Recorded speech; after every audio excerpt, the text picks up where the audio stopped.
Hello friends, welcome to our channel Chatpata kitchen with blog. आज बनाबो तुलोर थेकेও नरम बाटार नान रुटी बाड़ीते थाका अल्प किछु उपकरण दिएई। ताई आपनादेर काछे रिक्वेस्ट भिडियोटी स्किप ना करे पुरो भिडियो देखते थाकुन। तार जोन्नो आमी 300 ग्राम मयदा निये निয়েছি। एबार एर मধ্যে आमी एके एके परिमाण मतो लवण, 2 থেকে 3 চামচ চিনি, একটু মিষ্টি হলে ভালো লাগবে। এবার এর মধ্যে আমি দেব 3 চামচ টক দই,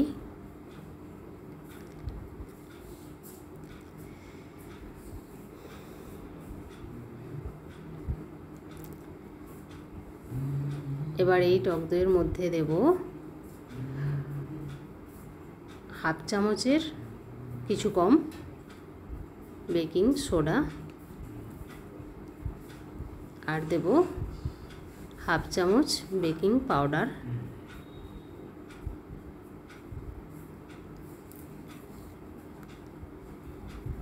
এবার এই সব কিছু আমি হাত দিয়ে ভালো করে একটু মেখে নেব। দেখুন দইয়ের মধ্যে বেকিং পাউডার আর খাবার সোডা দেওয়ায় ওর মধ্যে কেমন একটা বিক্রিয়া তৈরি হচ্ছে, এটা ফেনা ফেনা হয়ে যাচ্ছে। এবার আমি এটা হাত দিয়ে ভালো করে মেখে নিচ্ছি।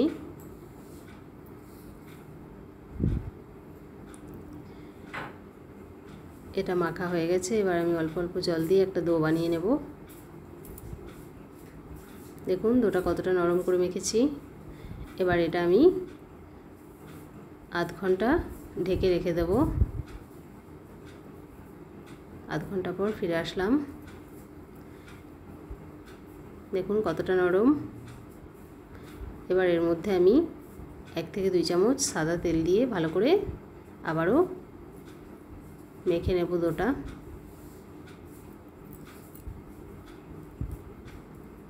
এইভাবেই হাত দিয়ে পুরোটা তেলটা বুলিয়ে নিচ্ছি, তারপর মেখে নিচ্ছি। দেখুন এইভাবে মেখে নিতে হবে। এটা আমার মাখা হয়ে গেছে। এবার এ থেকে আমি রুটির সাইজের লেচি কেটে নেব।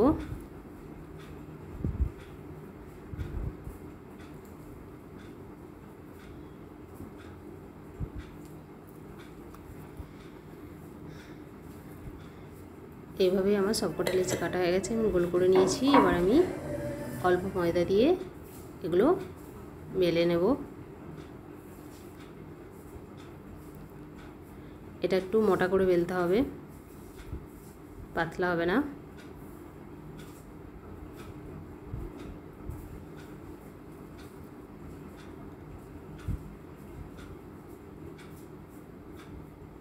দেখুন এইভাবে আমি রুটিটা বেলে নিচ্ছি। খুব বেশি পাতলা করব না, মোটাই থাকবে, কারণ নান রুটি মোটা হয়।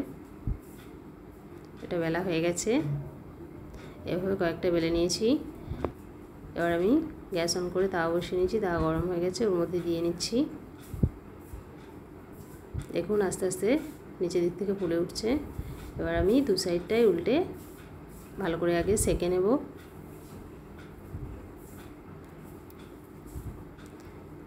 এইভাবেই খুন্তি দিয়ে একটু চেপে রাখলে রুটিটা ফুলে উঠবে। এর দু সাইড ভাজা হয়ে গেছে। এবার এর মধ্যে আমি বাটার দিয়ে নিচ্ছি।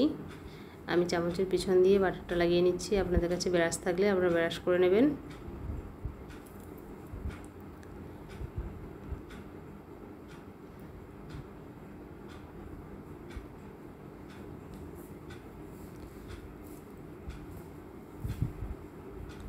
দেখুন দু সাইড ভালো করে আবারও ভেজে নিলাম। রুটিটা ভাজা হয়ে গেছে, আমি তুলে নিচ্ছি। এইভাবেই একে একে রুটিগুলো ভেজে নেব। খুব নরম এবং খেতেও দারুণ। অবশ্যই রেসিপি দেখে আপনারা বাড়িতে ট্রাই করবেন আর কমেন্টে জানাবেন কেমন হয়েছে। একইভাবে আমি দুই সাইডে বাটার লাগিয়ে নিচ্ছি। আপনারা না চাইলে বাটার লাগাবেন না, এমনিতেই রুটিটা খেতে দারুণ লাগে। বাটাটা তেল একটু বেশি ভালো লাগে, তাই আমি বাটাটা দিয়েছি। দেখুন এইভাবেই আমি রুটিগুলো ভেজে নিচ্ছি। দেখুন রুটিটা কতটা ফুলেছে। রেসিপি ভালো লাগলে অবশ্যই লাইক, শেয়ার, সাবস্ক্রাইব করবেন, পাশে থাকবেন। এখনও যারা সাবস্ক্রাইব করেননি তাদের বলবো অবশ্যই চ্যানেলটি সাবস্ক্রাইব করুন নতুন নতুন রেসিপি দেখার জন্য, আর পাশে থাকবেন।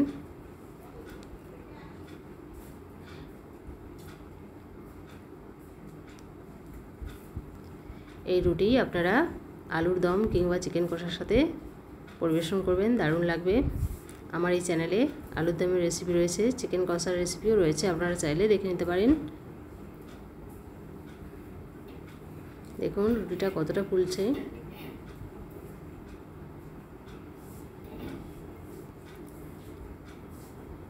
এই রুটি দারুণ খেতে, একবার যাকে খাওয়াবেন লোভী হয়ে যাবে, আবার খেতে চাইবে।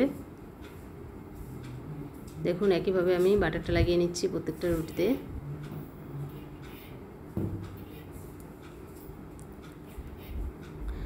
আমার রুটিগুলো ভাজা হয়ে গেছে। দেখুন সবকটা রুটি আমার ভাজা হয়ে গেছে। আমি একটা রুটি কেটে দেখাচ্ছি। দেখুন কতটা নরম হয়েছে, কতটা সফট, দেখতেই পাচ্ছেন কতটা নরম। আমি হাতে মুঠো করে দেখাচ্ছি। এটা দারুণ লাগে খেতে, অবশ্যই বাড়িতে ট্রাই করবেন আর কমেন্টে জানাবেন কেমন হয়েছে। রেসিপিটা ভালো লাগলে ধন্যবাদ।